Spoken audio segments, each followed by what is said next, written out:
Hello, my name is Carrie Bullock, and I'm a faculty librarian at Merced College. This tutorial, we're going to learn how to locate credible sources, including journals and peer-reviewed journals.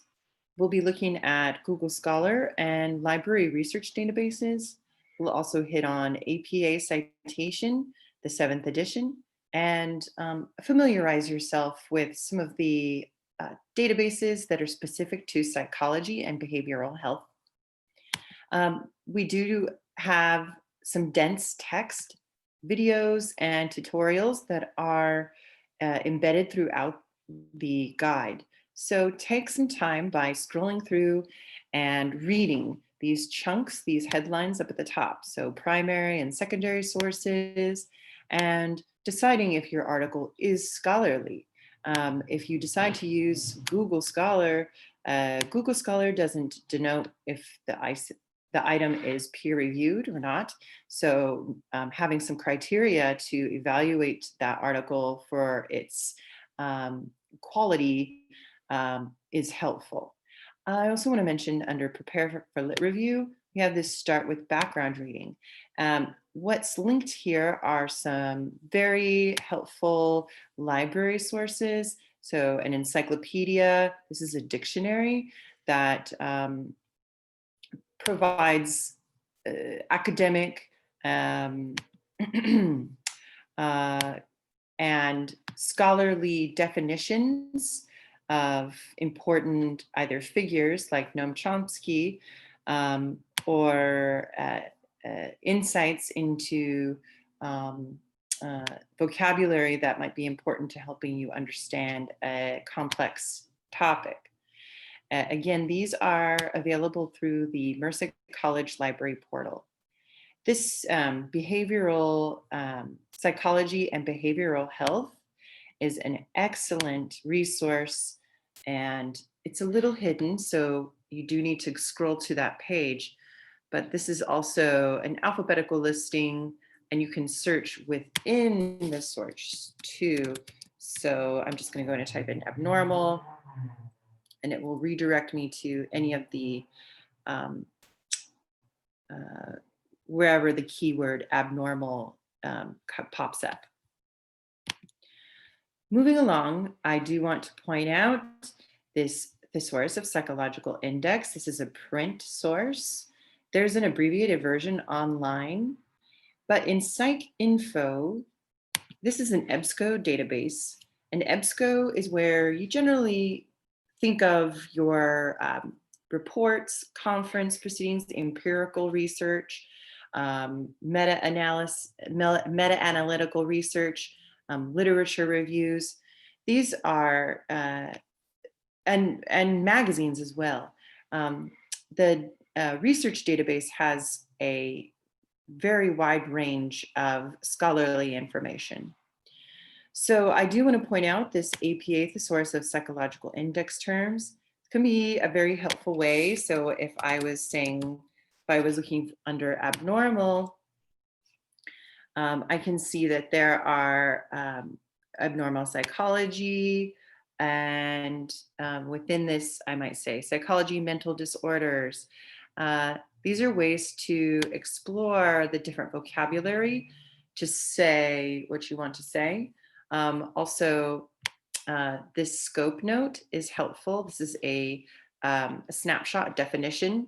So the term mental disorder was introduced in 1967, and it means conceptually broad term referring to all forms of psychopathology. So that might be a word that I want to pull in as well if I was interested in abnormal psychopathology or mental disorders.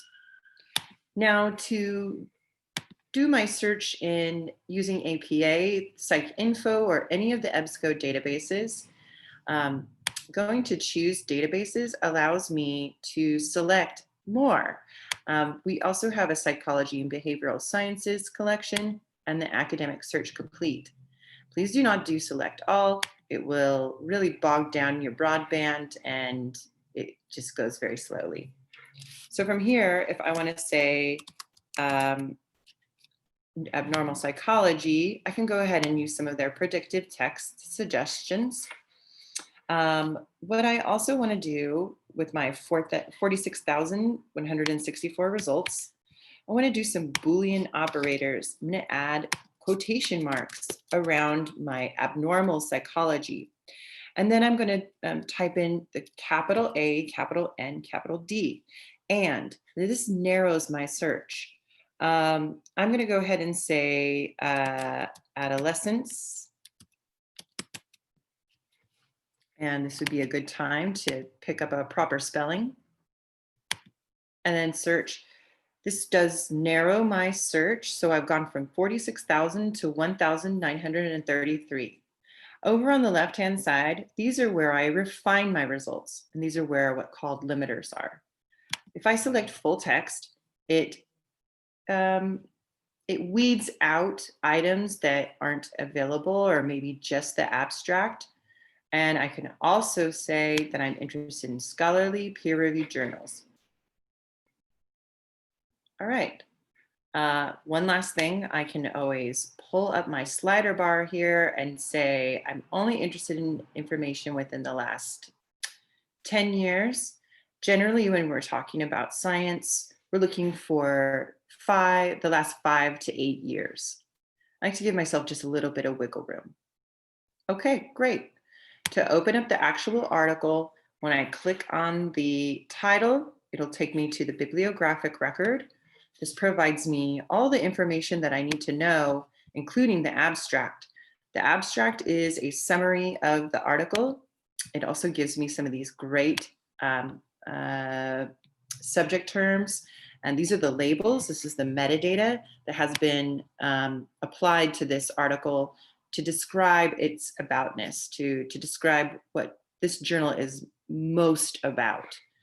And some other important information below too. The digital object identifier is an important indexing that works across all internet, and that will be more important if we were searching out in Google Scholar. To open the article, I need to click PDF full text.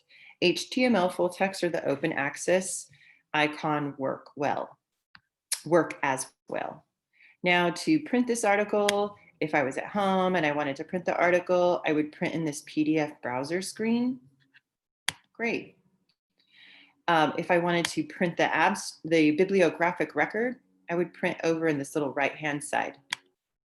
Also, I can save it to my folder, and then when I'm ready, I can go into my folder and retrieve all the articles that I have saved there and email or print them all. It's a nice way to gather your information. And I can also say, cite this item. Here's my APA citation.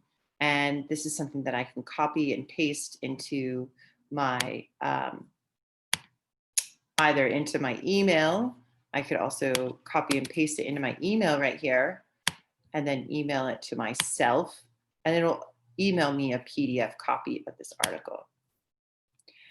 Okay, great. So now that you've got a handle on using the EBSCO databases, navigating through some of the other library databases, I just want to point out there's a Google Scholar link right down here. So you could replicate your search using those Boolean operators, including quotation marks around phrases and to narrow your search to connect your concepts together. There's some guiding search tips as well. Look at the citations and the references that your authors use in their articles. And those are often excellent ways to broaden your search. Lastly, APA 7th edition is what you'll be using to cite your sources. And I wanted to point out these quick links that are embedded down here. If you were having, say, you had found a video on YouTube that you used for some background information or for a poster or a project, this would give you examples on how to cite that YouTube video. So some very helpful, or a government report. Government reports can sometimes be a little dicey and hard to understand which elements to include. So follow these examples and criteria for properly citing in APA 7th edition, and you can't go wrong. Finally, if you see anything that you like that isn't available out in the World Wide Web, you'll need to request it through interlibrary loan request. And what this will do, you'll fill out this form with as much information as you can, and we will communicate with you. Make sure you use your school email address. All right, that's it for us. My name is Carrie Bullock, faculty librarian, and I look forward to hearing from some of you. Have a great day.